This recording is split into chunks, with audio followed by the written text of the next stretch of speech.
Assalamualaikum warahmatullahi wabarakatuh. Pada kesempatan kali ini saya akan mempresentasikan jurnal yang telah saya baca, yaitu perubahan kadar vitamin dan mineral pada fermentasi tempe gudeg atau jenis Cajun. Vitamin dan mineral merupakan faktor yang sangat penting dalam makanan karena dibutuhkan oleh tubuh. Tubuh tidak dapat memproduksi semua vitamin dan mineral, oleh karena itu tubuh membutuhkan asupan nutrisi berupa vitamin dan mineral dari luar tubuh. Sumber vitamin dan mineral bagi tubuh manusia berasal dari makanan dan minuman yang dikonsumsi. Di alam banyak terdapat sumber makanan yang nutrisinya baik bagi tubuh, namun tidak semua nutrisi tersebut dapat langsung dicerna oleh tubuh. Untuk itu, pengolahan sumber daya makanan sangat dibutuhkan. Banyak cara untuk mengolah makanan, diantaranya dengan melakukan fermentasi. Proses fermentasi membuat bahan makanan lebih mudah dicerna oleh tubuh karena terjadi proses penguraian oleh mikrobia yang berperan dalam fermentasi. Proses fermentasi dapat dilakukan pada bahan makanan berupa kacang-kacangan yang menghasilkan produk fermentasi berupa tempe. Tempe umumnya menggunakan kacang kedelai sebagai substrat. Akan tetapi, kacang kedelai tidak dapat tumbuh di semua daerah di Indonesia. Untuk itu dibutuhkan substrat alternatif. Kacang gudeg merupakan salah satu alternatif karena memiliki kandungan nutrisi yang baik serta dapat tumbuh baik di daerah kering seperti Nusa Tenggara Timur. Penelitian ini dilakukan untuk mengetahui perubahan kadar vitamin dan mineral pada kacang gudeg dan tempe gudeg. Pada biji kacang gudeg mengandung senyawa asam fitat. Asam fitat ini mengikat mineral yang ada di dalam kacang gudeg. Untuk itu, proses fermentasi akan membantu menghidrolisis asam fitat pada proses perendaman. Selain itu, mikrobia yang aktif dalam fermentasi, yaitu jamur rhizopus, mampu menghasilkan enzim fitase yang akan menguraikan asam fitat menjadi fosfor dan inositol. Dua kelompok vitamin terdapat pada tempe, yaitu larut air, vitamin B kompleks, dan larut lemak, vitamin A, D, E, dan K. Tempe merupakan sumber vitamin B yang sangat potensial. Jenis vitamin yang terkandung dalam tempe antara lainnya yaitu vitamin B1, B2, asam pantotenat, asam nikotinat, dan vitamin B6 dan B12. Vitamin B12 umumnya terdapat pada produk-produk hewani yang tidak dijumpai pada makanan nabati seperti sayuran, buah-buahan, dan biji-bijian. Namun, tempe mengandung vitamin B12, sehingga tempe menjadi satu-satunya sumber vitamin yang potensial dari bahan pangan nabati. Kenaikan kadar vitamin B12 paling mencolok pada pembuatan tempe. Kadar vitamin B12 dalam tempe berkisar antara 1,5 sampai 6,3 gram per 100 gram tempe kering. Jumlah ini telah dapat mencukupi kebutuhan vitamin B12 seseorang per hari. Dengan adanya vitamin B12 pada tempe, para vegetarian tidak perlu merasa khawatir akan kekurangan vitamin B12 sepanjang mereka melibatkan tempe dalam menu harian. Vitamin B12 pada tempe dihasilkan oleh bakteri yang ikut serta dalam proses fermentasi seperti pada saat perendaman dan pengupasan kulit sehingga terjadi peningkatan vitamin B12. Tempe mengandung mineral makro dan mikro dalam jumlah yang cukup. Jumlah mineral besi, tembaga, dan seng. Kapang tempe dapat menghasilkan enzim fitase yang akan menguraikan asam fitat yang mengikat beberapa mineral menjadi fosfor dan inositol. Dengan terurainya asam fitat, mineral-mineral tertentu seperti besi, kalsium, magnesium, dan zinc menjadi lebih tersedia untuk dimanfaatkan tubuh. Kadar pada suatu bahan pangan terdiri dari 96% bahan anorganik dan air, sedangkan sisanya merupakan unsur-unsur mineral. Unsur juga dikenal sebagai zat organik atau kadar abu. Kadar abu tersebut dapat menunjukkan total mineral dalam suatu bahan pangan. Bahan-bahan organik dalam proses pembakaran akan terbakar, tetapi komponen anorganiknya tidak. Karena itulah disebut sebagai kadar abu. Terdapat beberapa metode dalam penelitian ini. Metode yang pertama yaitu penentuan kadar abu dengan cara kering. Kurs porselin dengan tutupnya dipijarkan dalam muffle furnace, diinginkan dalam oven, kemudian masukkan ke dalam desitor sampai dingin. Baru kemudian ditimbang. Sampel ditimbang dalam kurs porselin yang telah diketahui beratnya 2 gram. Selanjutnya panaskan di atas kompor listrik sehingga bahan menjadi arang, kemudian dipijakan dalam muffle suhu 600 derajat Celcius selama kurang lebih 6 jam sampai menjadi abu berwarna keputih-putihan. Biarkan muffle sampai menunjukkan suhu kamar, kemudian baru dibuka tutupnya. Kemudian kurs dimasukkan ke dalam eksikator sampai dingin baru kemudian ditimbang. Yang kedua yaitu penentuan kadar nitrogen dengan metode mikrojedal. Sampel keping gude yang telah dihaluskan dan tempe gude yang telah dihaluskan ditimbang sebanyak 60 mg. Dimasukkan ke dalam labu jedal kapasitas 50 ml dan tambahkan 2 ml asam sulfat 93-98% bebas N. Tambahkan 20 ml H2SO4 pekat. Sampel didestruksi pada suhu 410 derajat Celcius selama kurang lebih 1 jam sampai larutan jernih, lalu diinginkan. Setelah dingin, ke dalam labu jedal ditambahkan 50 ml Aquades dan 20 ml NaOH 40%. Kemudian dilakukan proses destilasi dengan suhu destilator 100 derajat Celcius. Hasil destilasi ditampung dalam labu Erlenmeyer sebanyak 120 ml yang berisi campuran 10 ml asam borat H3BO3 2% dan 2 tetes indikator broherosol Grand Methyl Red yang berwarna merah muda. Setelah volume destilasi mencapai 40 ml dan berwarna hijau kebiruan, maka proses destilasi dihentikan. Lalu destilat dititasi dengan HCl 0,1 N sampai terjadi perubahan warna merah muda. Volume titran dibaca dan dicatat. Larutan blanco dianalisis seperti sampel. Yang ketiga yaitu uji vitamin B12. Prinsip yang digunakan dalam analisis vitamin B12 adalah ekstraksi vitamin kobalamin dengan asam asetat. Sampel dan standar pembanding yang mengandung vitamin kobalamin disuntik ke kolom HPLC pada panjang gelombang yang telah ditentukan. Ekstraksi vitamin B12 diawali dengan menimbang sampel biji gude dan tempe gude sebanyak 5 gram yang mengandung sekitar 40 mikrogram. Vitamin B12 dimasukkan ke dalam tabung reaksi tertutup. Buffer asetat sebanyak 20 ml dan 0,2 ml larutan kalium sianida ditambahkan pada tabung reaksi. Tabung dimasukkan ke dalam penangas air mendidih selama 30 menit, lalu didinginkan dan diencerkan sampai 50 ml dengan air suling dan disaring dengan kertas Batman 42. Homogenasi selama 5 menit dengan ultrasonik dan didiamkan pada suhu ruang sampai dingin. Penambahan 25 ml metanol dan ditetapkan sampai volume 50 ml dengan asam asetat 2%. Sampel disentrifusi pada 4000 rpm selama 30 menit. Supernatant dipisahkan untuk disuntikan ke HPLC. Yang keempat yaitu penetapan mineral dengan menggunakan metode spektrometer absorpsi atom.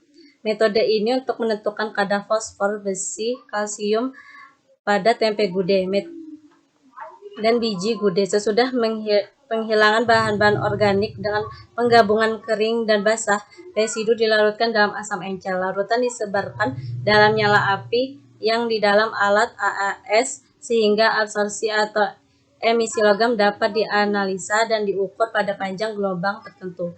Reaksi yang digunakan yaitu HCl 6N, 3N, dan 0,3N, lantanum klorid 10%, Aquades bebas ion, kertas saring Wattman nomor 451. Kertas saring dicuci menggunakan HCl 3N untuk menghilangkan trace chemical. Larutan stok standar 1000 mg per liter yang dibuat dari sejumlah reaksi AR grade. Dalam 25 ml HCl 3N kemudian diencerkan menjadi 250 ml dengan Aquades. Larutan standar dibuat dari pengenceran larutan stok standar dengan air jika persiapan sampel dengan pengabuan basah atau HCl 0,3 pengabuan kering sampai konsentrasinya berada dalam kisaran kerja logam yang bersangkutan. Itu cara kerja. Larutan abu berasal dari pengabuan basah. Larutan abu dipindahkan ke dalam labu takar ditempatkan sampai tanda tera dengan air dicampur merata. Yang kedua yaitu abu berasal dari penggabungan kering. HCl 6N ditambahkan sebanyak 6 ml ke dalam cawan atau pinggan berisi abu. Kemudian dipanaskan pada pemanas seperti hot plate dengan pemanasan rendah sampai kering. Ditambahkan 15 ml HCl 3N ke dalam cawan. Kemudian cawan dipanaskan di atas pemanas sampai mulai mendidih. Didinginkan yang disaring dengan kertas saring. Filtrat dimasukkan ke dalam labu takar yang sesuai ditambahkan 10 ml HCl 3N ke dalam cawan. Kemudian dipanaskan sampai larutan mendidih. Kemudian didinginkan, disaring, dan dimasukkan filter ke dalam labu takar. Cawan dicuci dalam air setidaknya 3 kali. Air cucian disaring lalu dimasukkan ke dalam labu takar. Untuk penentuan kadar kalsium ditambahkan 5 ml larutan lantanum klorida untuk setiap 100 ml. Larutan didinginkan dan isi labu diencerkan sampai tanda tera dengan air blanco disiapkan dengan menggunakan sejumlah reaksi yang sama dan tahapan yang sama. Selanjutnya dilakukan kalibrasi alat dan penetapan sampel. Selanjutnya yaitu hasil dan pembahasan.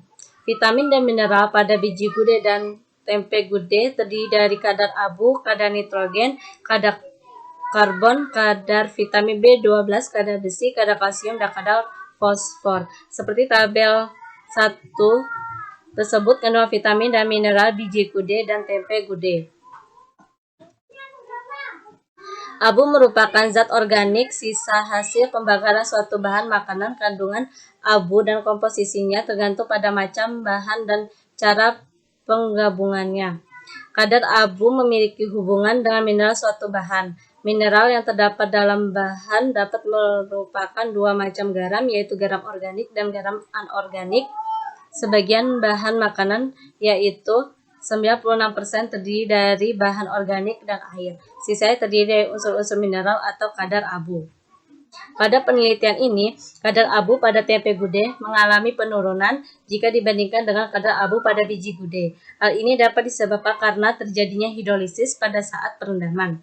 Menyatakan ini karena mineral yang terkandung dalam biji gude terlarut dalam air pada saat perendaman. Selain itu, perubusan juga mempengaruhi penurunan kadar mineral. Rata-rata kadar abu pada tempe gude ada 0,627%, sedangkan pada biji gude sebesar 3,85%. Kadar abu maksimal pada tempe menurut Standar Nasional Indonesia yaitu maksimal 1,5%.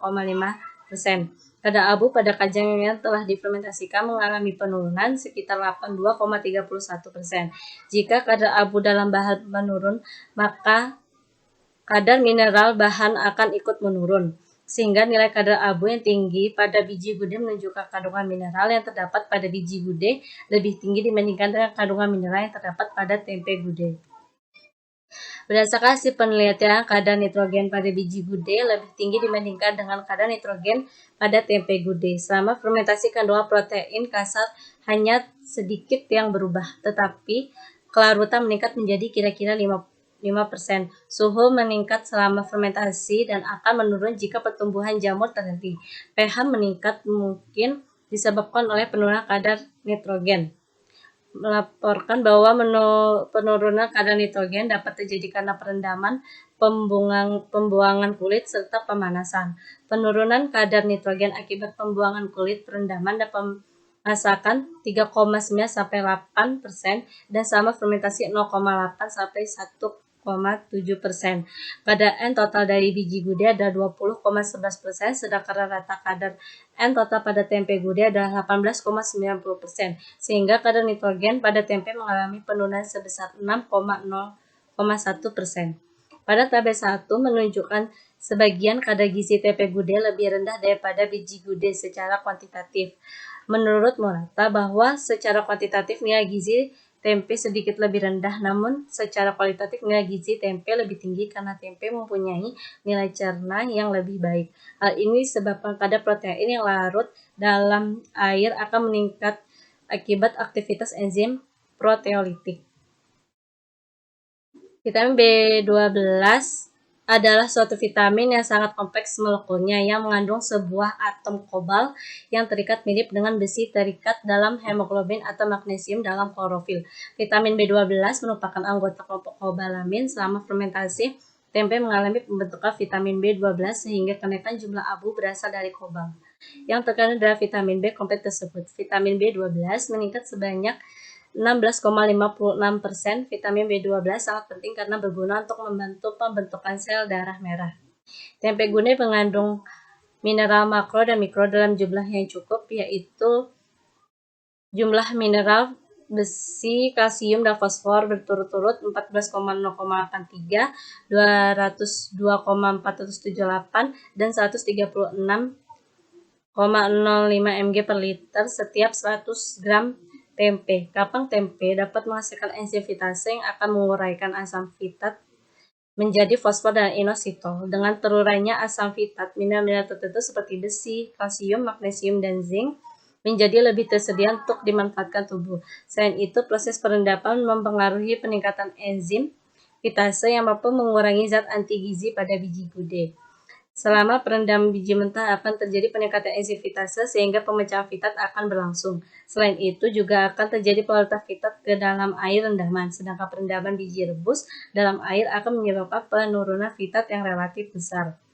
Asam fitat bersifat larut air sehingga perendaman juga dapat mereduksi kadar fitat.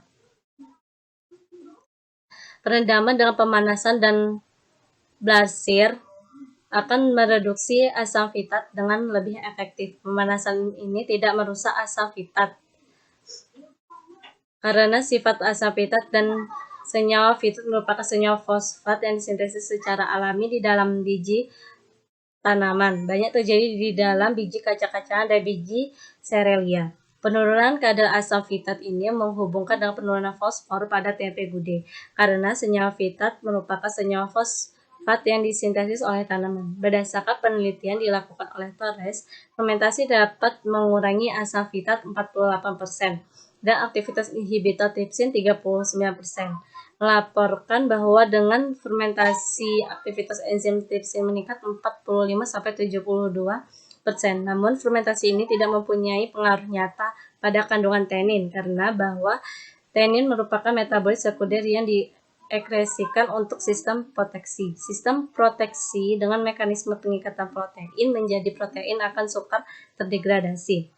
Selama fermentasi, kapang menghidrolisis senyawa kompleks biji gudeg menjadi senyawa sederhana dan mengakibatkan derajat ketidakjenuhan asam lemak tempe meningkat, protein dalam bentuk terlarut, produksi vitamin B meningkat, dan ketersediaan mineral tertentu meliputi besi, kalsium, magnesium, dan zinc meningkat secara kualitatif, serta menghasilkan rasa dan aroma khas tempe.